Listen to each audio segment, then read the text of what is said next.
Compared to the GT500, the new RC F GT3 is a little more in line with the looks of the coupe it is based on. Of course, the spindle grille is still there, but the grille used on the GT3 has the same proportions of that on the road-going coupe. The large air dam down below is covered in mesh but looks functional, and there are 2 extra winglets applied to the corners of the fascia to match that of the splitter down below. The hood itself features 2 large cooling vents, while several bumps in the front fender flares should help direct air over the body kit and toward the rear of the car. The headlights are sleek and recessed into the body but are functional. Moving over to the sides, you'll find that same sharp body line that runs from the front fenders to the rear taillights. But down below there is a large and wide side skirt that keeps things even between the 2 wheel arches. The same rear stationary glass and chrome window trim is present, but the rear wheel arches are wide and offer a ton of downforce on the rear. The basic design of the race car makes the rear end look a little awkward, which probably has something to do with the rear wing and the sheer functionality of the rear quarter flares. Around back, you'll find that the GT3 has the same general deck lid and even the same taillights, but outside of that, it's a whole new party back here. A massive spoiler sits atop the rear deck that obviously provides ample downforce and helps to give the car a menacing look. Down below the rear fascia is home to a large vent in each corner and a whole line of vents at the bottom just above the massive 4-wing diffuser. All told, it looks pretty good for a race car and stays true to its road-going model. The inside of the GT3 is a complete mystery.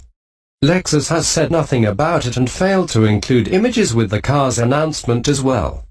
And while that may be the case, we're probably not missing out on much. Expect to see a special racing steering wheel and a special instrument cluster. Outside of that, there will be a single racing seat, roll cage, and fire extinguisher, among other FIA-required racing equipment. The car is said to be showing up at the Geneva Motor Show, so we might get a better look at the interior then, so check back for updates. Under the hood lurks a 5.4-liter V8 that delivers 500-plus horsepower and an undisclosed amount of torque. Power is routed to the wheels through a 6-speed sequential racing transmission and eventually makes its way to the 18x13 center lock wheels in the front and rear. Little is known about the brake system, but apparently the GT3 uses iron rotors.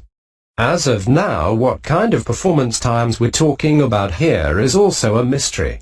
But that's usually how it goes with race cars like this.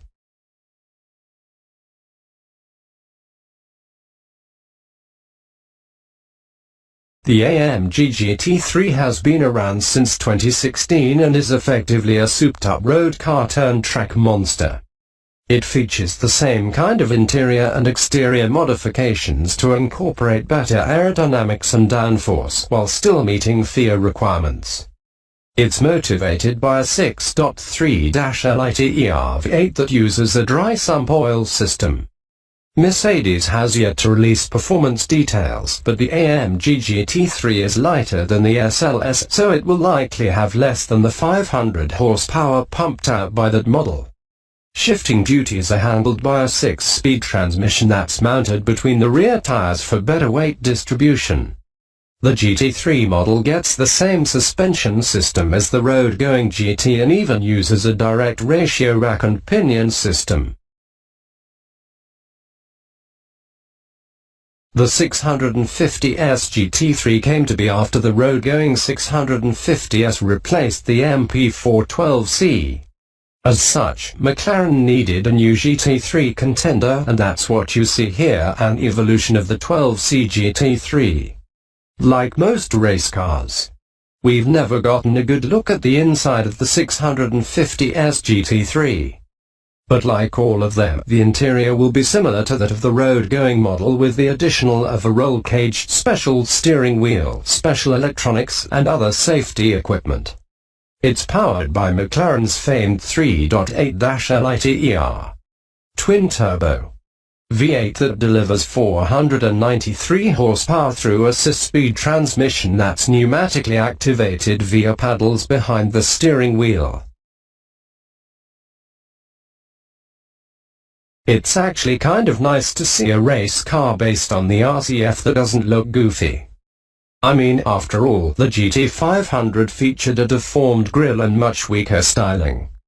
This new GT3 car is clearly more muscular and ready to tackle the competition, but does it have what it takes to be as successful as the GT500? It's hard to say for now, but we're watching. What do you think of Lexus's newest race car? Let us know in the comments section below.